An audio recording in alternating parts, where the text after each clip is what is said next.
recognize the gentleman from New Jersey, Mr. Norcross, for 5 minutes. Thank you, Chairman.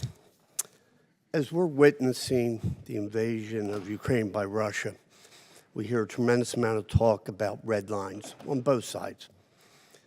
The one thing that we certainly continue to have is that top-level discussion and understanding of where those red lines are and what can happen in the event that there is a breach before we go out to a more wider war. Let's look at China right now.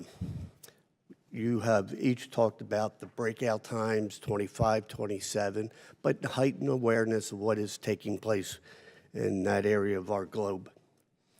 How do we avoid miscalculation at this point when our relations are not the same with China? Dr. Session? Thank you, Representative, for your concern and miscalculation. I think it is one of the most serious risks in our relationship with China right now, as evidenced by, in fact, the spy balloon incident recently.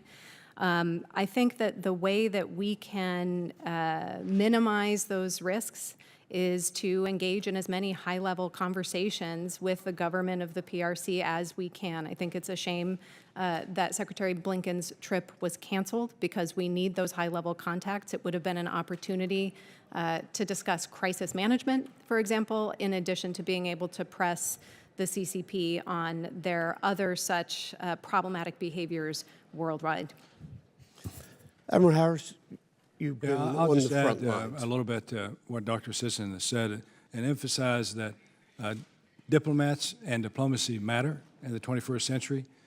It is a shame that the Secretary of State's visit was canceled or postponed. It is indicative of China's tone-deaf behavior, that even on the eve of his visit, they would have this balloon travel across the United States. They claimed that it was it's a weather balloon that went off course, yet they didn't tell us that it was going off course until we discovered it. So, I mean, it just, again, it beggars imagination what they're saying over there. So I do think that diplomacy matters. At the height of the Cold War, we should never forget that we maintained diplomatic relations with the Soviet Union, even in those dark days of the 60s and 70s. So I hope that we get back on some diplomatic footing with the PRC.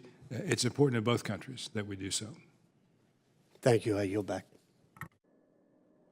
Chair now recognizes the gentleman from